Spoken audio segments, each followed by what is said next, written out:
أعوذ بالله من الشيطان الرجيم بسم الله الرحمن الرحيم Sourate 89 Al-Fajr, l'aube. C'est une mécoise de 30 versets. Au nom de Dieu, le tout miséricorde, le miséricordieux. Versets 1 à 14. Par l'aube, par 10 nuits, par le père et l'impère, par la dernière traite de la nuit. N'est-ce pas là un serment qui respecte l'interdit? N'as-tu pas vu comment usa ton maître envers Aad, Hiram, aux fermes poteaux? Créature jamais ne les égala dans le monde envers ceux de Tamoud qui affouillaient la roche dans le Val. Envers Pharaon, maître des pilastres, il commettait l'outrance dans le monde, il n'y faisait qu'accroître le dégât. Alors ton maître sur eux déversa le fouet du supplice. Oui, ton maître est aux aguets. Explication. L'aube dont il s'agit, c'est l'aube du jour de l'égorgement, et c'est elle qui clôture les 10 nuits, selon Masrouq. Ce dont il s'agit, c'est la prière qu'on fait à ce moment, et les 10 nuits sont celles de Dhul Hijjah, selon Ibn Abbas, Ibn Zubayr, Mujahid. Un autre avis dit, ce sont les 10 premières nuits de Muharram. Ibn Abbas dit, ce sont les 10 premières nuits de Ramadan. Mais c'est le premier avis qui est récurrent. Dans le hadith, les 10 nuits sont les 10 d'Al-Adha. L'impair, c'est le jour de Arafat. Le pair, c'est le jour de l'égorgement. Le verset « par le père et l'impair » signifie « l'impair, c'est le jour de Arafat étant donné qu'il est le 9e. Le père, c'est le jour de l'égorgement étant donné qu'il est le 10e, selon Ibn Abbas. Le père, c'est le jour de Arafat. L'impair, c'est la nuit d'Al-Adha. Le père, c'est sa parole suivante « qui les abrège en 2 jours n'encourt nul péché ». Et l'impair, c'est sa parole suivante « qui les prolonge n'encourt aucun péché ». Toutes les créatures sont des pères et des impairs. Dieu a juré par sa création, selon Al-Hassan al-Basri. L'impair, c'est Dieu. Quant à vous, vous êtes des pères, selon Ibn Abbas. Le père, c'est le couple. L'impair, c'est Dieu, selon Mujahid. C'est les nombres dont il y a le père et l'impair, selon Al-Hassan. C'est les prières de 4 et 2 rak'a. L'impair, c'est les prières de 3 rak'a, le maghrib, et d'une rak'a, celle de la fin de la nuit, al-witr, selon Abu al-Aliya et Ar-Rabi' bin Anas. Le verset « par la dernière traite de la nuit » signifie « par la nuit au moment où elle se retire », selon Ibn Abbas, Mujahid et Abu al-Aliya. Ikrima dit « cette nuit est celle d'Al-Muzdalifa ». Le verset « n'est-ce pas là un serment qui respecte l'interdit » signifie « c'est là un serment pour qui est doté de raison, d'entendement, de moelle ».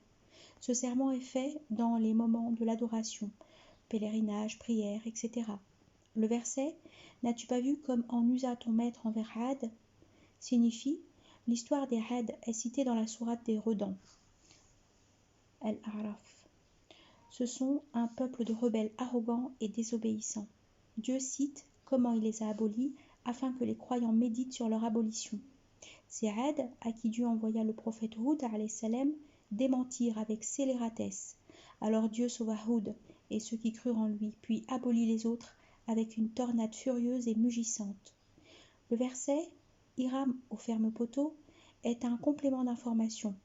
Les Had habitaient des tentes soutenues par des poteaux, et ils étaient robustes, puissants par rapport à leurs contemporains. C'est pourquoi Hud leur rappela ce bienfait de Dieu, les édifia d'employer cela dans les obéissances.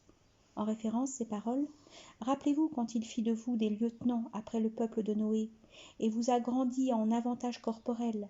Aussi, rappelez-vous les bienfaits de Dieu. » Le verset « Créature jamais ne les égala dans le monde » signifie « Dieu ne créa pas de tribus semblables en puissance et en constitution corporelle dans leur pays.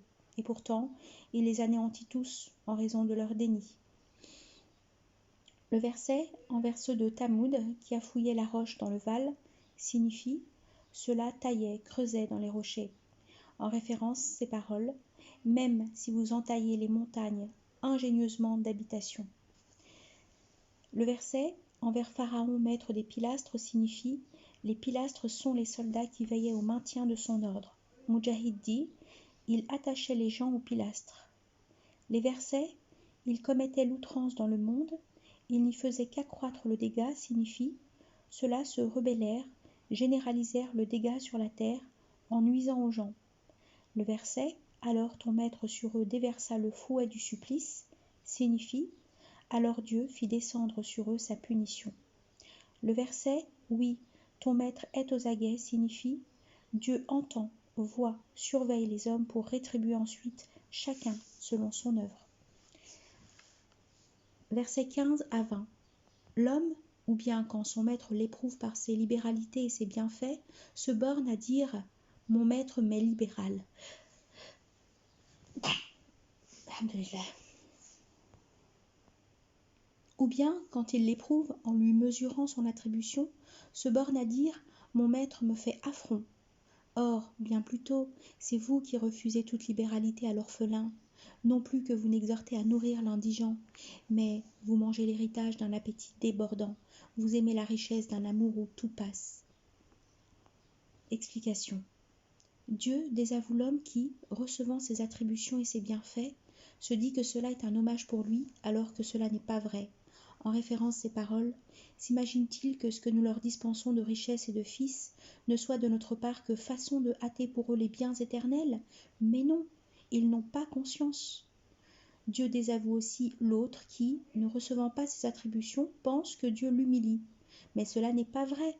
Tous deux se trompent parce que Dieu donne à qui il aime et à qui il n'aime pas, opère des restrictions sur ses attributions, à qui il aime et à qui il n'aime pas. Il procède de la sorte pour mettre l'un et l'autre à l'épreuve. Le riche devrait remercier Dieu pour les attributions qu'il reçoit, et le pauvre devrait s'armer de patience. Le verset « Or bien plutôt, c'est vous qui refusez toute libéralité à l'orphelin » exprime bien l'ordre de bien agir envers l'orphelin. Dans le hadith, la meilleure maison chez les musulmans est la maison ayant un orphelin pour lequel on agit bien. La mauvaise maison chez les musulmans est la maison ayant un orphelin auquel on fait du mal. Le verset « Non plus que vous n'exhortez à nourrir l'indigent » signifie « Vous n'ordonnez pas la bienfaisance en faveur des pauvres, des indigents ». Le verset « Mais vous mangez l'héritage d'un appétit débordant » signifie « Vous en mangez, que la manière soit permise ou prohibée ». Le verset « Vous aimez la richesse d'un amour où tout passe » signifie « Vous l'aimez d'un amour démesuré ». Versets 21 à 30. Ah non, quand la terre sera pilée jusqu'à l'aplatissement, que se manifestera ton maître avec les anges en rang, quand ce jour il sera fait surgir la géhenne, ce jour-là, l'homme se rappellera. Mais à quoi lui servira de se rappeler? Si j'avais, dira-t-il, fait avance en vue de ma vie, car en ce jour nul autre ne sera tourmenté de son tourment, nul autre entravé de ses entraves. Quant à toi, ô âme rassérénée, reviens à ton maître, agréante, agréée, entre au nombre de mes proches serviteurs, entre dans mon jardin. Explication. Dieu informe sur ce qui se passera au jour de la résurrection. Le verset « Ah non, quand la terre sera pilée jusqu'à l'aplatissement » signifie « C'est vrai, quand la terre sera nivelée, damnée, et que les créatures sortiront de leur tombe pour comparaître devant le Maître. » Le verset « Que se manifestera ton Maître avec les anges en rang » signifie que Dieu se montrera pour le jugement. Après que les hommes auront demandé à l'envoyé alayhi salatu wassalam d'intercéder en leur faveur, alors Dieu viendra avec une multitude d'anges en rang. Le segment « Quand ce jour il sera fait surgir la géhenne » signifie l'envoyé alayhi salatu wassalam, rapporte-t-on, a dit « En ce jour-là, on apporte la géhenne.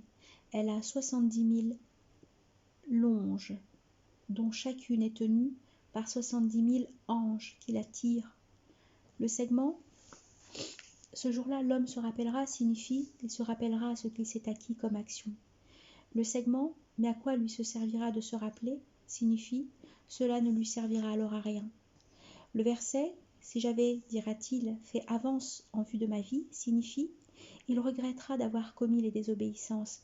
Il voudra alors avoir à son compte que des actions salutaires. » Le verset « Car en ce jour nul autre ne sera tourmenté de son tourment » signifie « Le châtiment que Dieu fera subir aux désobéissants sera terrible. » Le verset « Nul autre entravé de ses entraves » signifie « Celui-là sera attaché durement et sévèrement par les anges gardiens. Cela s'appliquera aux dénégateurs criminels et iniques. Quant à l'âme rassérénée qui croit, suit le vrai, il lui sera dit « Reviens à ton maître, agréante, agréée » signifie Va auprès de lui, va à la récompense que Dieu t'a préparée dans le jardin. Va, satisfaite de Dieu, et lui, satisfait de toi. Entre au nombre de mes proches serviteurs signifie joins-toi à eux. Entre dans mon jardin signifie les anges disent cela aux croyants, au moment où il rend l'âme et au moment où il sort de sa tombe pour le jugement dernier. Fin de la sourate.